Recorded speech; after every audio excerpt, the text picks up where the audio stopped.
Good morning, everybody. It's Holly from Besotted Orchids. Thank you for joining me and all of my beautiful orchids today. Drop down here. Here's my Mia. Here is Lilibet. And hiding under my chair is Celestial. So I am hoping they're resting and they're going to be quiet. We shall see. I promised you a video on spikes. Here we go. This is Pinky Eye Candy. It is doing something rather unusual. In fact, when it first started coming out, I'm like, oh my gosh, it looks like a cattleya. Why is it opening with a bloom pattern like that? But for some reason, it decided to come out with two spikes. It's going to branch off up there. Now, those will elongate and you'll have the beautiful long spike on there with the beautiful blooms, but it's a little puzzling why that has happened because it is not a first time bloom for me. And I would think, okay, sometimes you hear about hormones in like the seaweed fertilizer causing, distorted blooms and buds, but I haven't used seaweed in, oh my gosh, probably 5 or 6 months. So I'm not really sure what caused that. But we are going to have lots of blooms. Beautiful, healthy plant. Look at that. Beautiful, beautiful, healthy plant. Back here we have Advanced Australia that is often in bloom. That is a huge zygopetalum. In fact, I showed my husband the other night, and I'm like, look at that, a perfect place to divide that. I think just for shelf space, I may divide and go ahead and maybe gift one because it is rather large. It's, we're talking over 3 feet across. Oh, well, we're here to see the buds. We're here to see the buds. Down there, coming off of the growth, there is another bud coming about. So this did come from Hauserman. It's just such a big, beautiful, beautiful plant, but oh my gosh. Part of me says, keep it, let it see how big it's going to get. But then again, it's a big plant. Let's drop down here. My furnace finally shut off. We have getting down into the 20s at night. Look at that. That's a Cattleya sheath. This is a Cattleya Caribbean times C. Lawrenceana, or times Lawrenceana, sorry. It has a name of a woman attached to it. This is what they named it before they gave it the actual name. So I have to look that up. I think it maybe was Memoria Linda, something like that. It's going to be stunning when it opens. I have not seen this in bloom yet. This was the first, excuse me. This is the first sheath that it put out, and it didn't do anything. But this is a bag baby rescue from Lowe's last fall. Oh my goodness, it was in bad shape. Over here we have the beautiful Kingianum. I'm really, really pleased with this orchid. It's going to be so difficult. There is a spike. There's some kind of fluff on there. And no, it's not a mealybug. Trust me, I know what mealybugs are. We've had a little issue this summer with mealies. Within all of these leaves, it does have 4 or 5 bloom spikes coming on. And I'm sorry if my phone just did something wonky.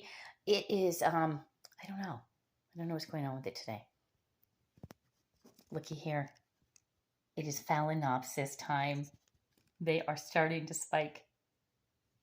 Over here is one just peeking out. I don't know if we can see that. Get in there. I don't know what, sorry, something is really going on with my phone. That is so disturbing. It wants to pop up all kind of messages to me. Okay, here we go. Look at the beautiful Twinkle Marguerite. 5 beautiful branches.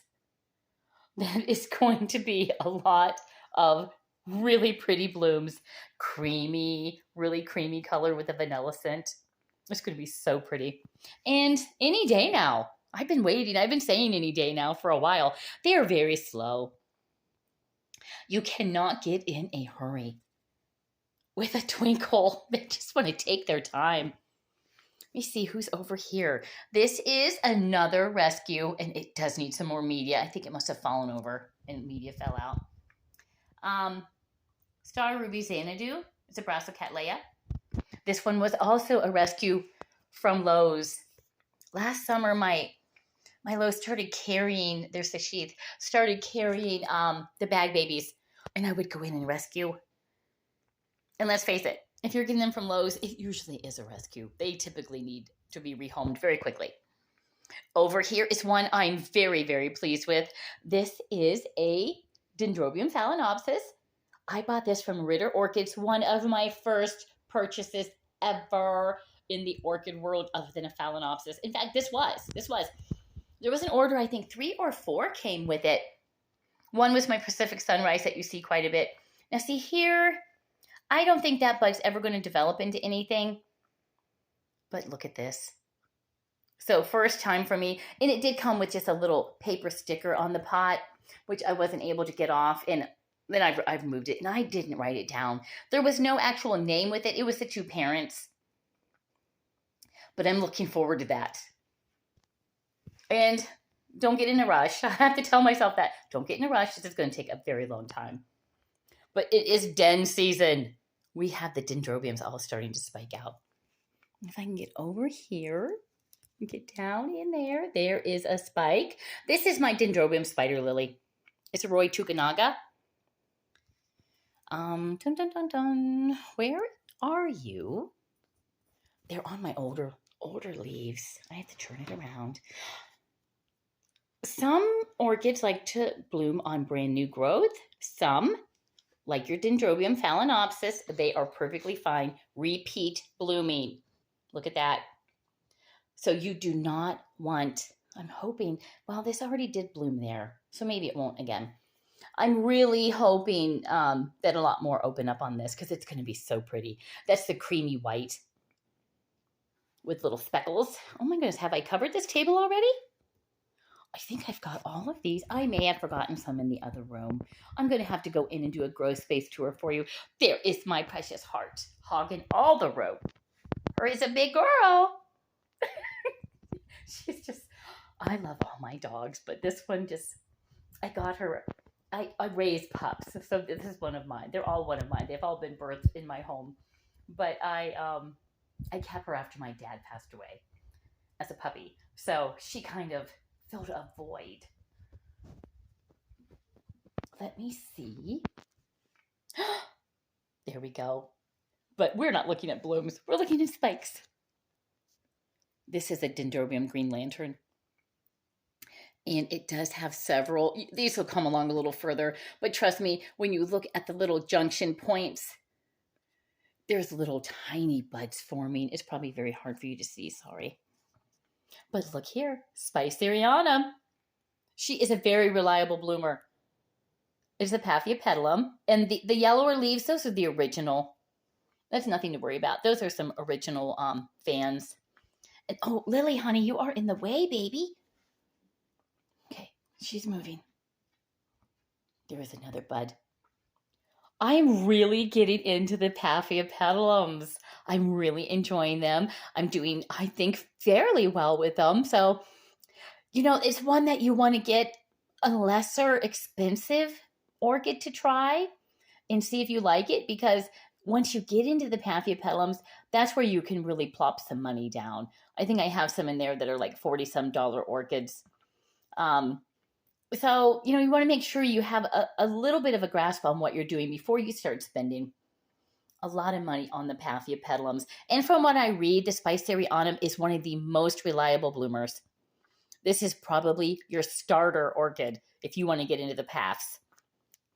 Reliable bloomer. It's actually listed as one of the easiest orchids of them all to grow and to bloom. So, and as you can see, 2 beautiful blooms, which this one at the back will probably have to have a little stake on it. But yeah, if you want to get into the Paphiapetalums, looky here. This is one that was a little more specialty type orchid that I did purchase from Hauserman. They're in Illinois. This is the Paphiapetalum primulinum. It is going to be so pretty. I cannot wait. And I got this for one reason. I am a very impatient person waiting for my blooms. So this is a sequential bloomer. Right behind is the next bloom forming. So I'm really happy about that. Beautiful fan.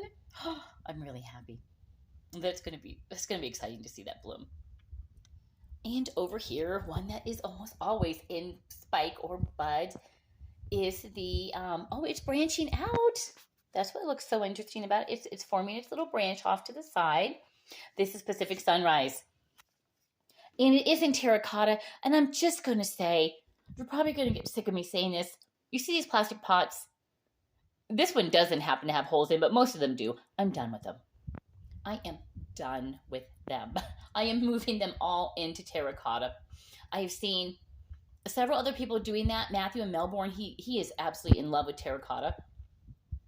And I'll tell you, I am a terracotta pot kind of guy. That's what he says. Well, I'm a terracotta pot kind of girl now. Because I'm telling you what, they just, in my environment, they're thriving.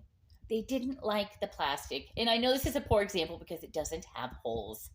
So that is a poor example of it. But even the ones that have all the holes in them, I don't like it. I think they're keeping them too moist. We're going to have to pop in a bloom. Look at that oddball. This is the first time blooming for this orchid. And it is Hyacinth Pink Tall. This did come from Carmela. It has 2 lips on it. This is what she should look like. Pretty, pretty. I was hoping it'd be a little more pink. I wouldn't look at this and say it was pink.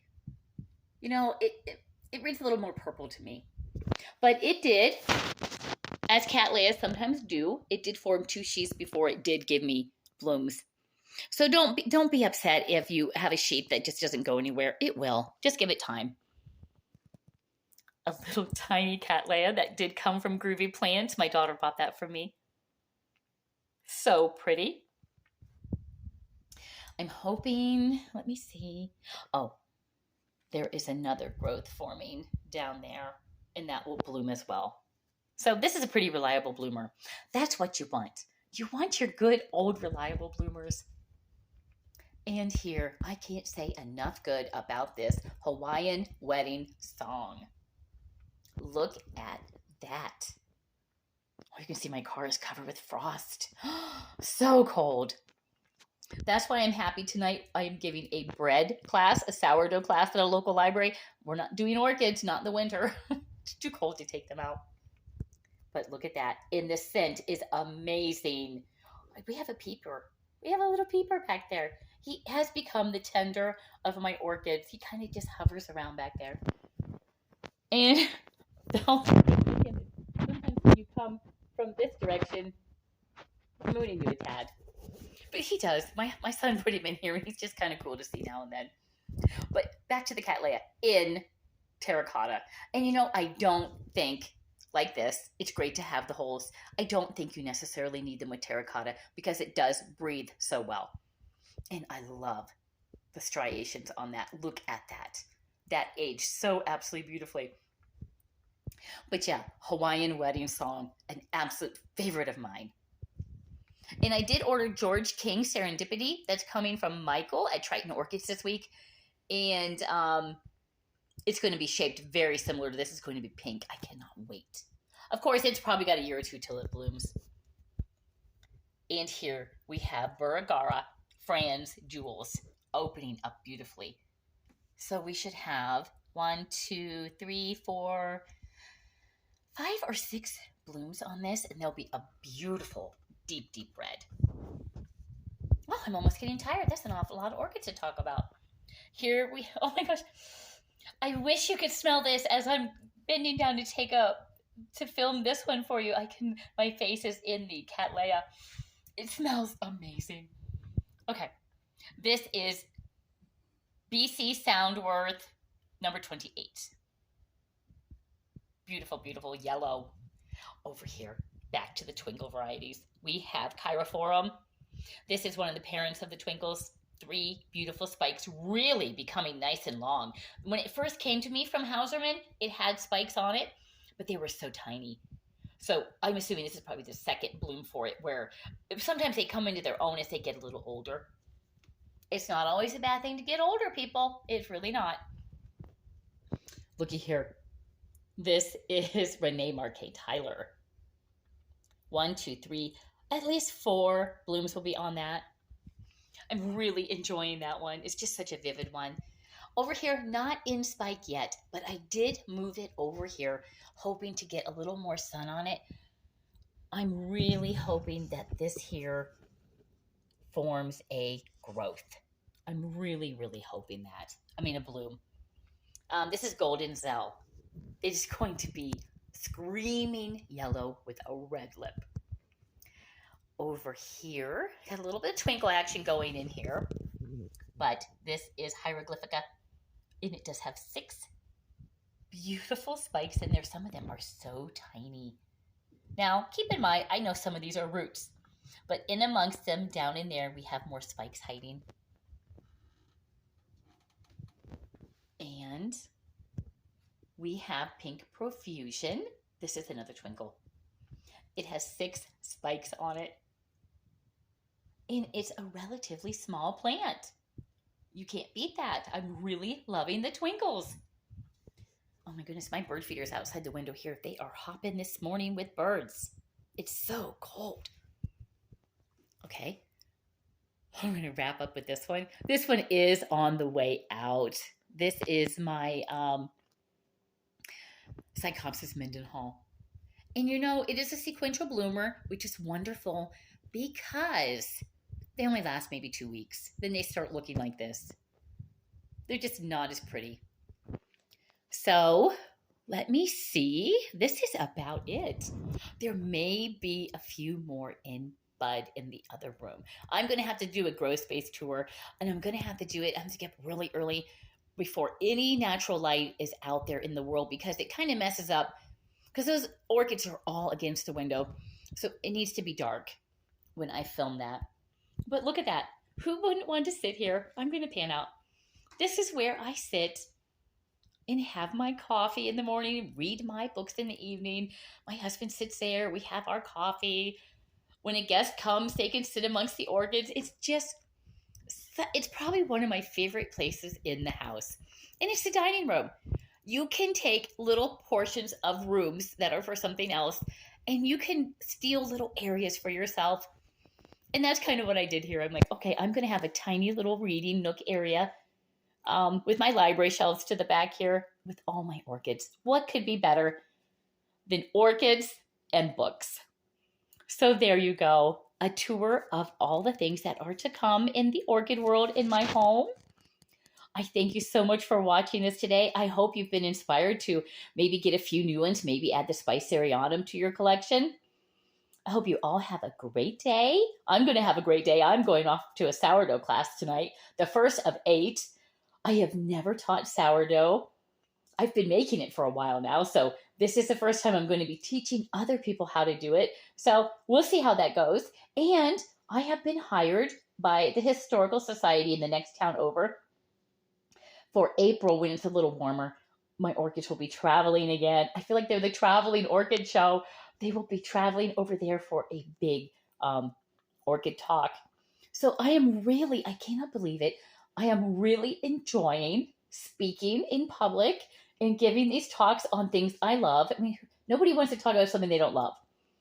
So I think that's kind of the key to me doing somewhat well with my different talks is the fact that you have to be passionate about what you're talking about, or nobody's going to want to listen to you if you're just droning and you don't have any passion about what you're talking about.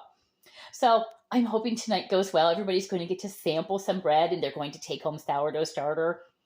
So I'm hoping it goes as well as my orchid talks go. So you guys have a great day. Please comment about anything you have spiking in your homes. Have a great day. And above all, enjoy those orchids.